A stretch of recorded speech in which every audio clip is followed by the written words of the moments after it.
So now we're just going to mention a little bit about actions of immediate witness, which is an important part of GA every year. First, I want to extend a big thank you to Sterling Kreuzer and Virginia Lawther. They both served as delegates representing our congregation, and that means they had the opportunity to vote on important matters of the UUA. If you want to see details of the business matters that were voted on, check out the handout that you received along with your order of service today. You'll notice that one of the actions of immediate witness did not get adopted, and Sterling was kind enough to write a few words explaining what happened. Here is their note describing their impressions. Sterling writes, "I'm not the most patient person, so I was honored but not excited to represent UU Catskills at our General Assembly. But this series of business meetings held over 3 days simply wowed me. The agenda was packed with meaty issues and the facilitation was top-notch. Commitment to ongoing evolution was demonstrated by process observers who reported back at the end of each session. As someone who is queer and trans, I was delighted to see how many of our leaders are also queer and trans, as well as people of color.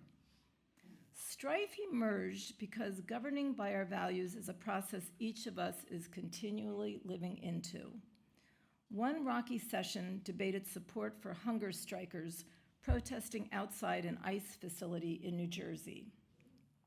This action of immediate witness was voted down after compelling debate, not because the focus was unworthy, but because the action was not grounded in relationship with the people coordinating on the ground there and with those most affected. The debate did not blame the missteps of the proposer, who is new to UU governance work, but it called out and rejected savior complex, which is often part of white supremacy. The national organization is grappling with the same issues that were elevated at UU Catskills' recent listening circles. Folks want greater clarity of roles, accountability, and meaningful engagement. Even with significantly greater resources than we possess locally, these longings are no easy lift. But I came away from these meetings hopeful for the future of our national body, eager to dip into the resources they provide, and confident that we too can build ever more supportive community here at UU Catskills. So I send thanks to Sterling for sharing their impressions of this business meeting. So now we're going to get to the Ware Lecture. Each year, the UUA president extends an invitation to a prestigious guest to captivate the General Assembly as the esteemed Ware Lecturer. This year, the UUA president's Ware Lecture invitation went to Bishop Marianne Edgar Buddy. You might remember Bishop Buddy. She gained national attention when during the national prayer service following Donald Trump's second inauguration, she appealed to the president to have mercy on transgender children and immigrant families. Her remarks sparked a widespread national conversation about the role of faith leaders in speaking to moral issues. It is the same voice of moral courage and compassion that you'll hear in the 2 excerpts I'm going to show you from the Ware Lecture. I'm going to show you 2 clips. The whole Ware Lecture was about 30 minutes. But I'm going to show, the first clip I'm going to show you is 8 minutes long, and then I'm going to fast forward to the last clip, which is 6 minutes. And they're well worth the listen. So we will start off with the first clip right now.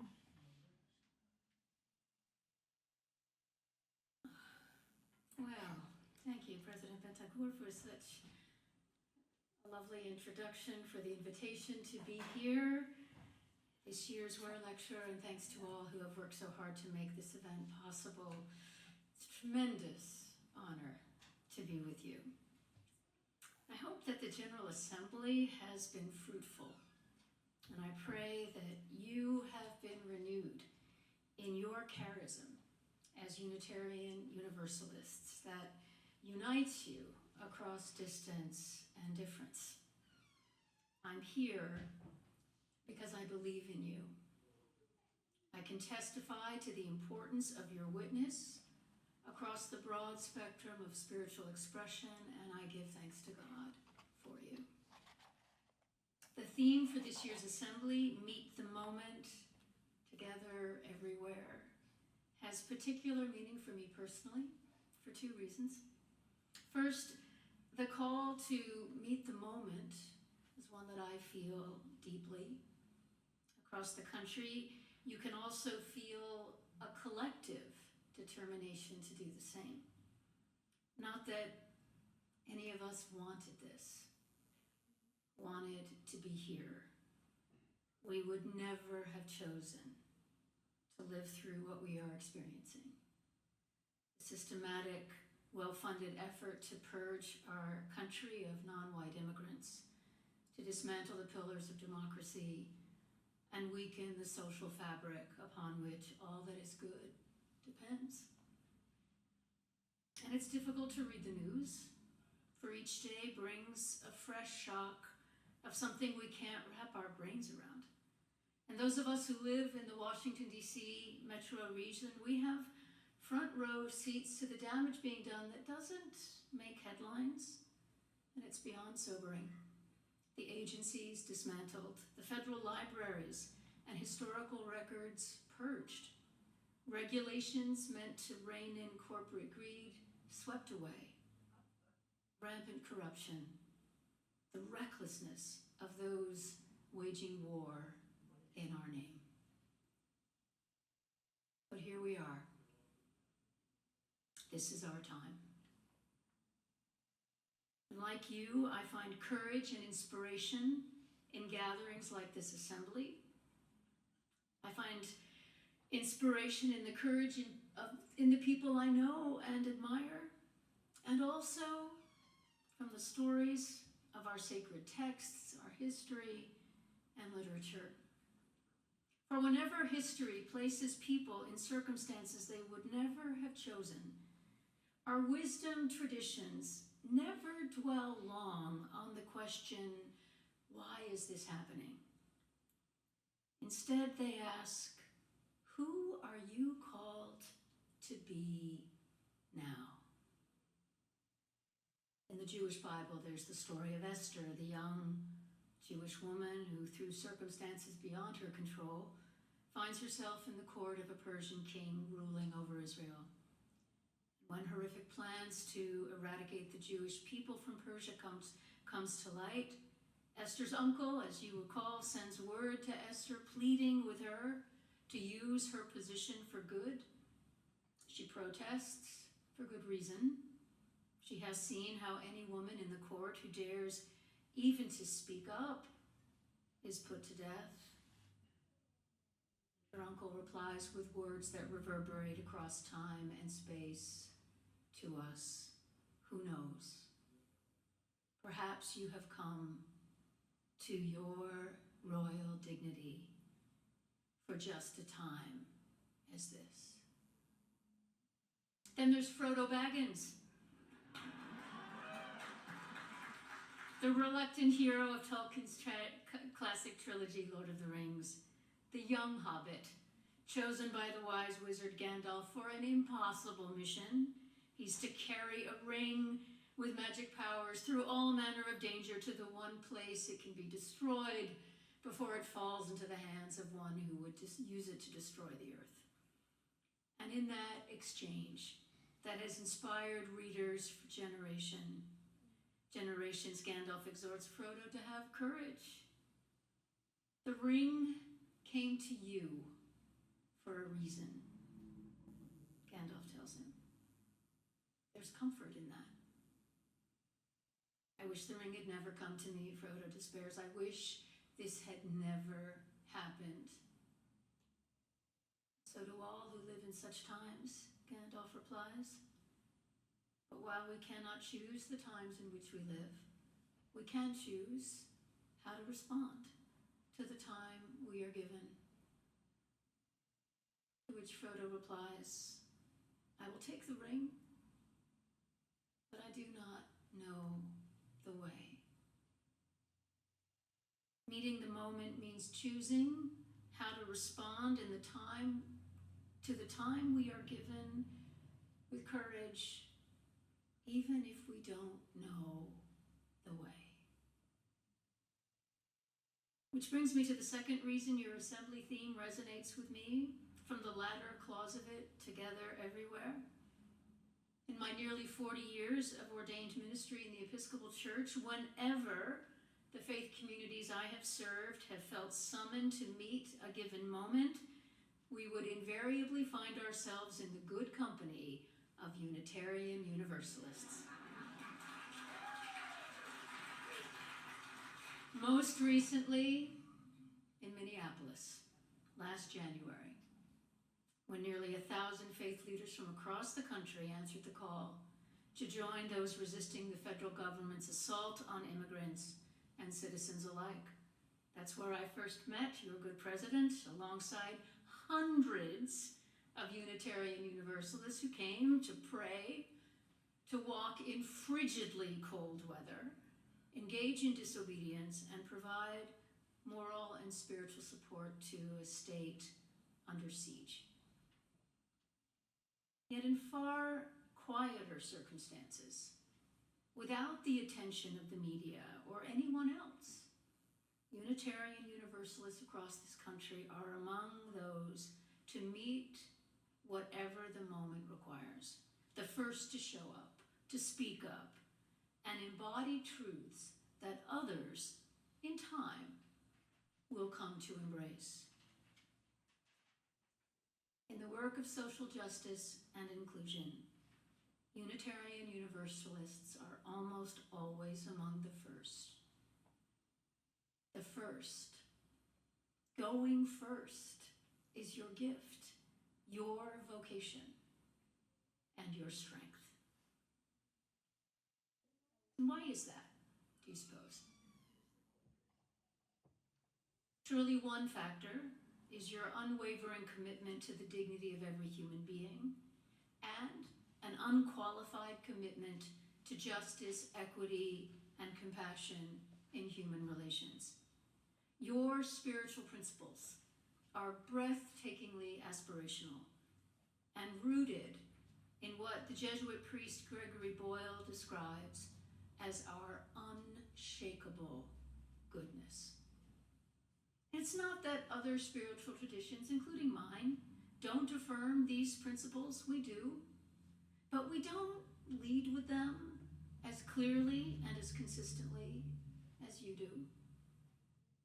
Now we're going to just skip to the last 6 minutes.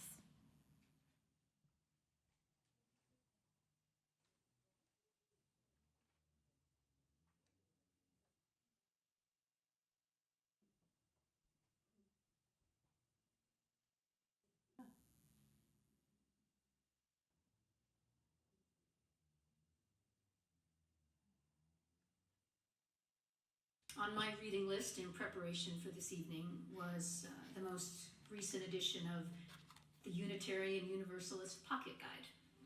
Love that. It's a beautiful articulation of your common life.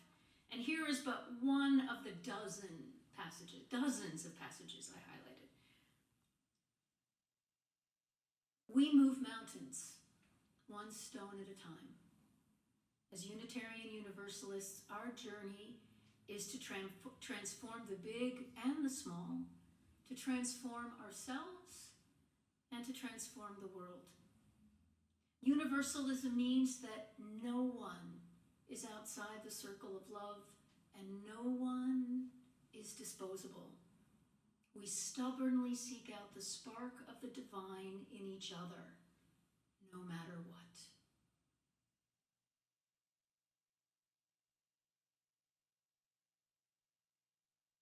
In closing, I'd like to speak to you about hope.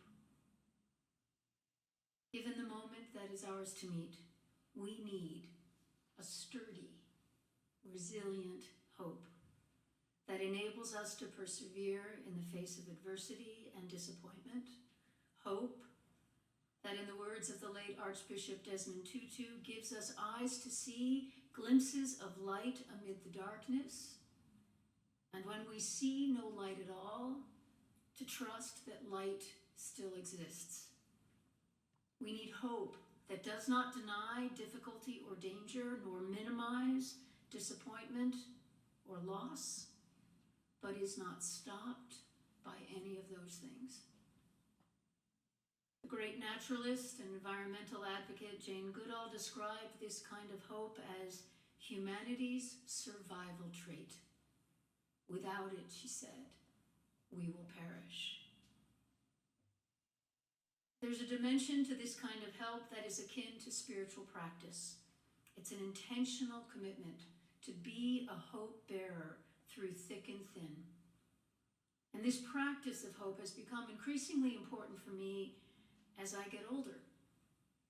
Because the last thing the generations coming up behind, those of us who are elders now, the last thing they need is our cynicism and despair. We need to be wind in their sails, holding fast to all that is good, providing places of respite and encouragement, giving sacrificially of our time and our resources, and keeping the light of faith burning for them, just as our spiritual forebears did for us. And there is for me as well a dimension of resistance to this hope, a choice that I make every day to live in hope no matter what, and to stand firm to the best of my ability when the dominoes around me fall. And we can't keep this deeper hope alive on our own, or at least I know that I can't. And thankfully, we don't have to, because hope, like courage, is both mysterious and communal. It's contagious. It passes through and among us like electricity, helping us to accomplish, as the Apostle Paul wrote, far more than we could ask for or imagine. I once heard a radio interview with the novelist and essayist Marilynne Robinson, one of my great literary heroes, and the journalist asked her what gave her hope. And as she responded, it was immediately clear that in her tone and manner of speaking, that this was a woman not easily shaken. And she said, I often remind people that we are a peculiar species with a long history of doing injury to ourselves and to one another. But just as there was no reason to throw up our hands during the 30 Years' War, I don't see any reason to do so now. Now, I confess that her reference to the 30 Years' War, I remind you, was a brutal conflict in the 17th century in Europe, one of the most violent in human history, apparently.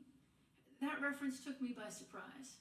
But her point was simply this, that if you're looking for reasons to give up on humankind, there was ample justification for doing so long before the atrocities of our time. But equally true, and more important, if you're looking for something to give you hope, there is always reason for hope. And Robinson was unequivocal. Our hope lies, as it always has, in the example of other people throughout our history and in our own time, who, inspired by grace, refuse to give up on what is best in us. And sometimes, to our amazement, we are the ones carrying hope for another, even when we don't feel it ourselves. Dear Unitarian Universalist friends, you are hope bearers for us all. Please remain true to your vocation, your charism, your gift of refusing to give up on what is best in us. And I leave you with one more expression of hope, this one from a phenomenon in the natural world that is known as refugia, or refugia, I suppose. I first came across it in a book by Deborah Reinstra entitled Refugia of Faith. And she begins with a description of Mount St. Helens, the active volcano in Washington state when it erupted in 1980.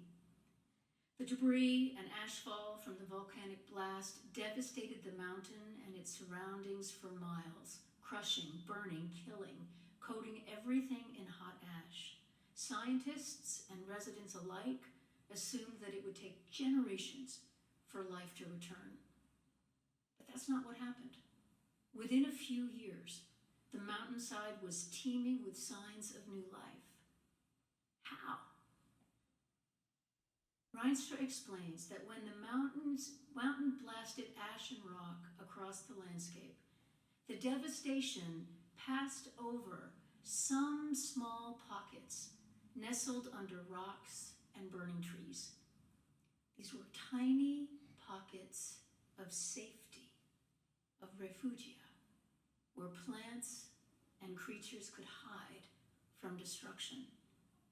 And when the time was right, when it was safe, from these hidden shelters, new life emerged. Refugia is such a powerful image of what we can do now when so much is being destroyed. We can be about the work of refugia, creating pockets of safety, of resilience, protecting as many people and institutions as we can, so that new life will be ready to emerge when this political storm passes. And it will pass. Not on its own, but because, as the wizard Gandalf reminded Frodo at the beginning of his journey to save the world, there are other forces at work in the universe, Frodo, besides the forces of evil. And it will pass because of Unitarian Universalists and others across this country who rose up together everywhere to meet the moment that is ours. Thank you for leading the way.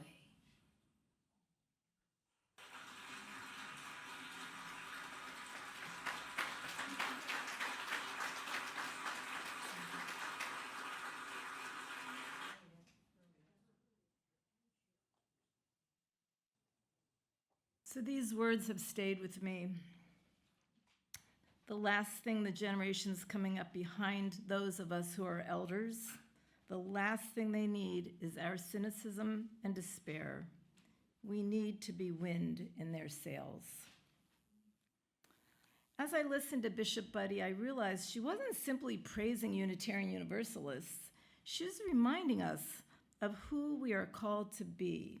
She described us as hope bearers, people who are often among the first to show up, to speak up, to hold fast to the dignity of every human being, even when the way forward isn't clear. I was especially moved by her reminder that hope is not naive optimism. Hope doesn't deny loss or pretend everything will work out easily. Instead, hope is a daily choice to keep believing that love is stronger than fear, that justice is worth pursuing, and that even in difficult times, we can become places of refuge where new life can begin. Maybe that's why she ended with the image of refugia, those small places protected during the eruption of Mount St. Helens, where life quietly survived until it could flourish again. I couldn't help but think that our congregations are called to be refugia for one another, communities where hope is nurtured, where courage is strengthened, and where the light is kept burning until others can see it too. And I loved how she returned to Gandalf's words.